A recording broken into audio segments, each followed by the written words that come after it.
On a cold January morning in 2021, just before sunrise, someone knocked on Claire Yates' door. Asterisk. At first, she thought it was a neighbor. Her rural home, nestled on the edge of Elkbrook, rarely saw surprise visitors. She pulled on her robe and shuffled toward the front entrance, yawning. But as she opened the door, her breath caught midder. Standing there was a man, not a stranger, not a delivery driver. Asterisk, a man with sunken cheeks, a long unkempt beard, and eyes so familiar they froze her in place. He looked like a ghost, because that man, Nathaniel Yates, her older brother, had been declared legally dead in 2003. Asterisk, Claire stumbled back. Nathaniel? Asterisk, he smiled barely. Hi, Claire. The world tilted sideways. Nathaniel had vanished. 18 years ago, last seen walking home from a friend's house, one summer evening in 2003. He was 22, a college dropout, a bit of a wanderer, but not someone who disappeared without reason. Asterisk A. Massive search followed. Flyers, dogs, helicopters. Nothing. His car was found abandoned on a back road near the national park border. No note, no signs of foul play. Just an empty driver's seat and a world of questions. Asterisk after years of grief. The family held a memorial service in 2009. The state eventually issued a death certificate, and yet here he was. Asterisk standing on Claire's porch like nothing happened. Asterisk Claire didn't speak for several seconds. Her hand trembled on the doorframe. Nathaniel looked thinner than she remembered, like someone who hadn't seen sunlight in years. His clothes were strange, oversized, and worn. Asterisk, I'm sorry, he said, voice dry and soft. I didn't know where else to go. Asterisk, she. Let him in. Asterisk, he sat silently on her couch as she poured a glass of water. He sipped it like it was the first drink he'd had in days. Asterisk, where have you been? She finally asked. Nathaniel looked at her with hollow eyes. You wouldn't believe. Me if I told you.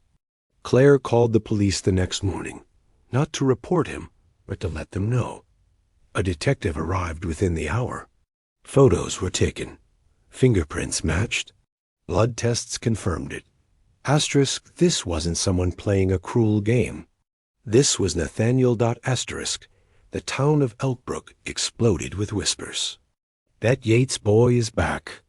They say he walked right up to her door. They buried an empty box for nothing? Detectives reopened the case immediately, but the answers weren't coming easily. Nathaniel said little. He barely left the house. Every time someone asked, where were you all these years? He would simply say, I can't talk about it. Not yet. Asterisk Claire was torn. She had her brother back, but he was clearly broken, traumatized. He flinched at sudden noises. He didn't use phones or computers.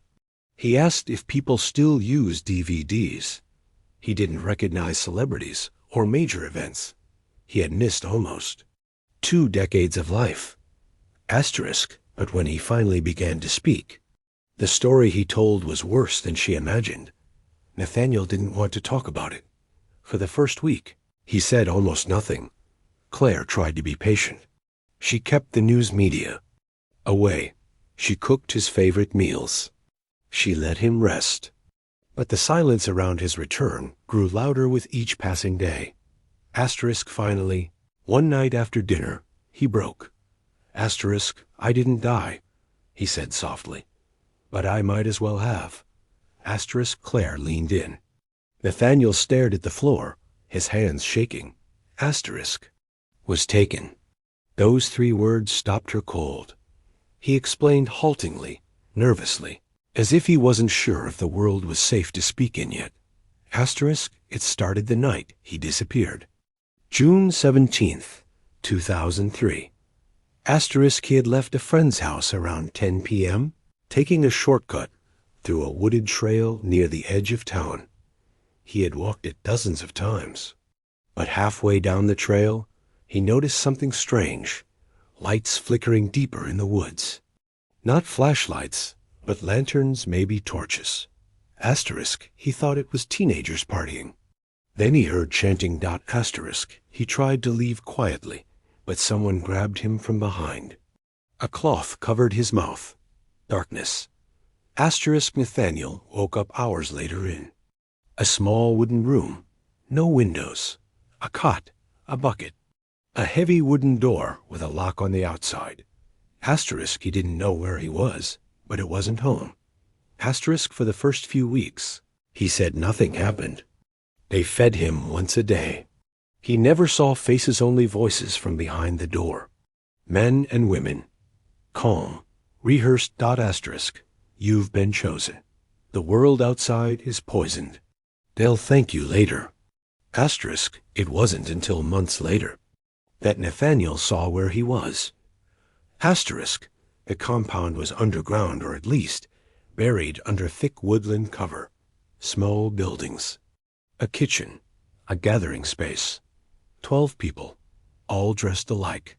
All living by candlelight, without phones, electricity, or clocks. They had a name for themselves. The Children of Indridge. They believed society had collapsed in 2001 after 9/11s, and that the outside world was a lie.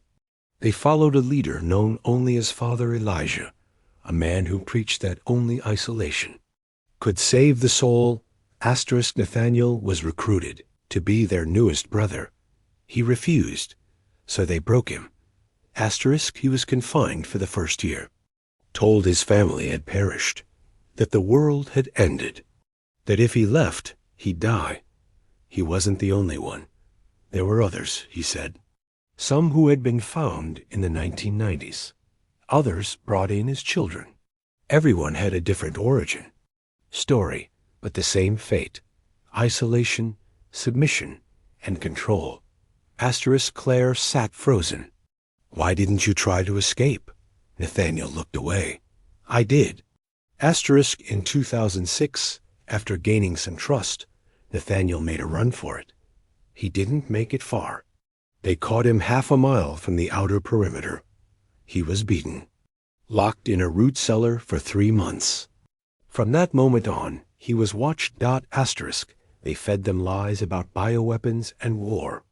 They burned newspapers that floated in from nearby roads. They told him the internet was dead, that planes no longer flew, that electricity was poisoned. Asterisk, and slowly, he started to believe it, until 2020, a storm, one of the worst in decades, tore through the region. Trees fell. Flooding wrecked several of the compound's outer buildings. Chaos followed. Several cult members vanished into the woods, presumed dead or escaped. Asterisk, can Father Elijah? Gone. One morning his quarters were empty. His ceremonial cloak left behind. No explanation. Asterisk, Nathaniel waited a week. Then 2. With no leadership and no surveillance, he made a decision. He ran. This time, no one followed. Asterisk, he walked for 2 days, through wilderness and rain, surviving off what little he could scavenge. When he reached a familiar road and saw a car, actual car, he collapsed. Asterisk, he was picked up by a passing motorist, a young man who thought Nathaniel was just a lost hiker.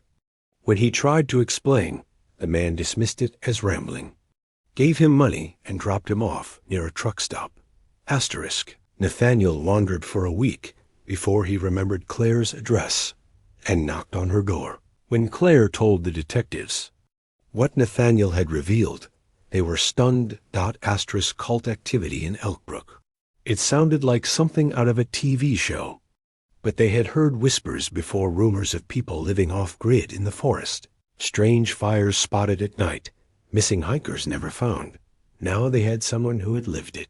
Nathaniel guided them to where he remembered the compound being. Asterisk, but when police and federal agents searched the site in early March 2021, they found almost nothing. Asterisk, cabins burned out, tents collapsed, tools rusted. It had been abandoned months earlier. But one thing remained untouched, a wooden altar in the middle of a dirt clearing. Symbols carved into its sides. One word etched into the front asterisk when news broke that Nathaniel Yates had returned and had been held by a doomsday cult for 18 years. It sent shockwaves through the state. National media swarmed Elk Brook. Reporters camped outside Claire's house. Talk shows speculated wildly. Some questioned whether Nathaniel was telling the truth. But within law enforcement circles, they weren't laughing, because strange things were starting to happen again. Just 2 weeks after the search of the abandoned compound, a woman named Justine Mallory vanished while hiking in the Briar Path Forest Reserve, just 20 miles from where Nathaniel said the cult had been. Her car was found. Her backpack. Even her journal, which she had used to sketch birds and mushrooms. But no sign of her. Then came a missing father and son from a nearby town. Last seen camping off a secluded trail. And finally, a park ranger. Vanished mid-patrol. His last radio contact said, there's someone watching from the tree line. Can't tell if they're wearing a hood or just static. Nothing more. Federal agents were brought in. Drones scanned the forest. Nothing. But Nathaniel recognized the pattern. They're still out there, he told Claire. I don't know how many, but some of them never needed Father Elijah. They believed even without him. He drew a map from memory. Paths he used to patrol. Caves where food was stored. An old fire pit used for cleansing ceremonies. I don't know if they're living in the same place, he added. But I know they'd never leave the woods, not completely. Meanwhile, the FBI analyzed the altar left behind at the compound. Symbols carved into the wood weren't just decorative.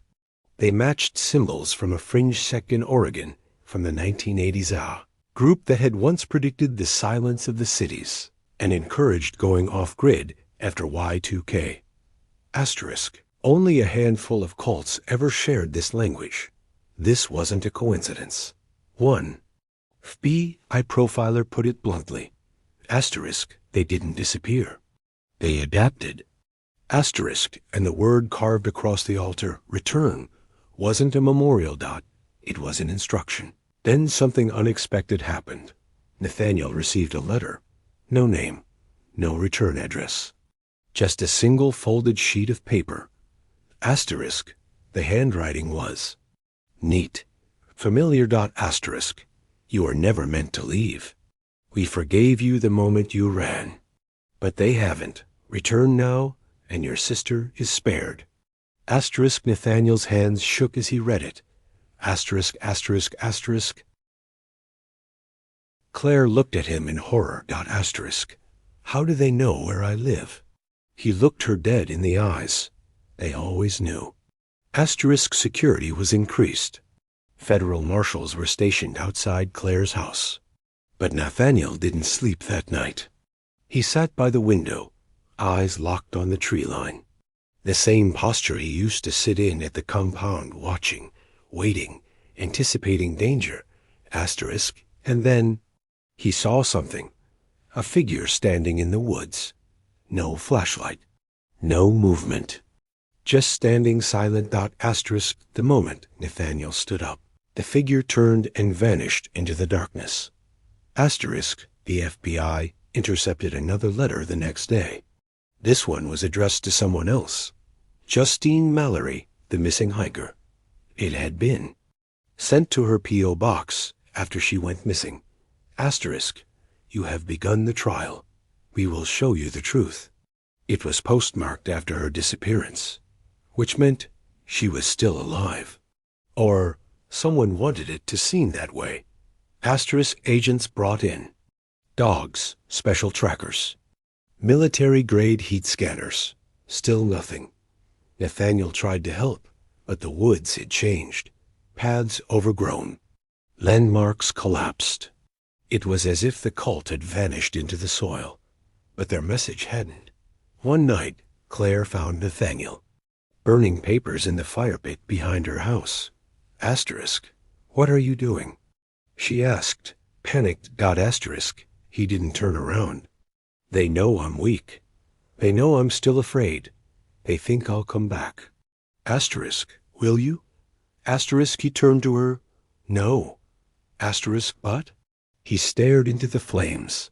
They're not trying to. Bring me back, Claire. They're trying to bring something else out, and they're using me as bait. The FBI changed strategy. They began monitoring fringe forums and private chat rooms. One server, tucked deep in the dark web, revealed a group called the Preservers, a spin-off of the Endridge ideology. Asterisk. Some members posted photos of isolated shelters. Others shared maps. One username stood out. Fell Elijah returned. It was a myth, a rumor, possibly a joke. But it chilled Nathaniel to the bone. Asterisk. Father Elijah, he whispered. He's dead? I know he is. Asterisk. Are you sure? Claire asked. Asterisk. He. Pause. Asterisk. No. Asterisk. As panic began to build, Nathaniel made a decision. He asked to go back into the woods with the team. I know how they move, what they eat, how they think, he told the agents. I can find them. They resisted at first, but eventually they agreed. Nathaniel returned to the forest where he'd once been kept prisoner. But this time, he was armed, prepared, surrounded by people who believed him. Asterisk. What they found, however, no one could prepare for. Asterisk. Nathaniel stepped back into the woods like a soldier returning to a battlefield. Asterisk. But this time, he wasn't alone. Asterisk. 2 FBI agents, a local marshal, and a wilderness guide moved silently with him. The team wore thermal gear and body cams. The air was cold, damp with mist. The trees whispered above, like they were holding secrets. Asterisk. Nathaniel led them along a path he barely remembered, but felt deep in his bones. Every bend, every crooked tree, every root that jutted from the dirt. It was like the forest had imprinted itself on him. They walked for hours, and then they saw it. Asterisk. At the base of a ridge, partially obscured by thorn bush, was something new. Not the old compound ruins. Not a clearing. A bunker, made of reinforced concrete. Fresh, modern. Asterisk. This wasn't here in 2003, Nathaniel said. Asterisk. The guide moved ahead, brushing vines away from a metal door. There was a strange symbol spray-painted on the front, a circle. Within a triangle, carved through with an X, it matched the altar carvings. But this one had a number beneath it. 7. 7 what? An agent whispered. Asterisk. Nathaniel's voice shook. 7 trials. The door was unlocked. They stepped inside with weapons drawn. Asterisk. The air was dry, cold. Generators hummed faintly. In the background, asterisk. Inside were rows of bunk beds, shelves of preserved food, water tanks, and walls covered in handwritten passages. Pages stuck on top of pages. Bible verses twisted and rewritten, diagrams of cities. Dates circled in red ink. Most were future dates. June 21st, 2023, asterisk. December 7th, 2024, asterisk. April 9/22/5. Asterisk. What are these? One agent asked. Asterisk. Nathaniel scanned the wall. Trial dates, he whispered. They're planning something, not survival. Prophecy. In the back corner was a projector. They turned it on. Grainy footage began playing. A woman sat in a wooden chair, hands folded, staring at the camera. Behind her, a symbol on the wall. The same triangle and circle X. She spoke calmly. My name is Justine Mallory. I was chosen on January 3rd. I am unafraid. I was shown the truth. The footage glitched, skipped, then resumed. The world doesn't need saving. It needs purifying. The video ended. The room fell silent. One agent vomited in the corner. The footage wasn't violent, but something in her eyes. The stillness. The certainty. She hadn't been coerced. She had been converted. Justine Mallory was still alive. But she wasn't the same person. They found 7 such recordings. 7 trials, just as the door had marked. And Nathaniel realized the horrible truth. The cult hadn't just gone underground. They were rebuilding, recruiting, preparing for something, and he had unknowingly helped trigger it. They call me the first return, he said, voice hollow. They think I opened the gate. When the teen returned to Claire's house, Nathaniel couldn't sleep. He sat by the window again, watching the trees. And just before dawn, another letter appeared on the doorstep. No envelope, just a folded sheet soaked in dew. You have shown them the path. The trial continues. Witnesses have been chosen. Soon, the world will return to silence. That was the last straw. The FBI moved Claire and Nathaniel into protective custody. But the letters didn't stop. They began appearing at the offices of journalists, on windshields of agents, in school mailboxes, each one bearing the same signature symbol and a date. In April 2022, one of those dates passed. Nothing happened. Some breathed a sigh of relief. Others believed the cult had failed or lied. But then in June, 4 hikers went missing in Washington under eerily similar circumstances. Then a college student in Oregon vanished. Then another bunker, this time in Montana, was discovered by a hunter. Inside, 3 beds. Empty plates. A symbol carved into the floor. To this day, Nathaniel lives under a new name in witness protection. He occasionally speaks with trauma therapists and federal analysts, trying to help them predict the cult's next move. But every time a new date nears, he has nightmares. The chanting, the dim lantern light, the cold dirt beneath his feet. He never sees Father Elijah in those dreams, but he hears him, whispering, "Return." Claire, now living far from Elkbrook, keeps a journal of everything Nathaniel remembers. Her goal is to publish his story one day, but every time she writes a new chapter, another letter shows up. No threats, just symbols, like reminders. There, still watching. Nathaniel's story isn't one about being found. It's about what's still lost. The cult never really ended. It scattered, into woods, into digital corners, into people who believe the world ended years ago and are just waiting for the rest of us to realize it. Nathaniel didn't escape the cult. He survived it. And in doing so, he showed the world a horrifying truth. Sometimes, the people we lose don't stay lost. Sometimes, they come back changed. And sometimes, the return is just the beginning.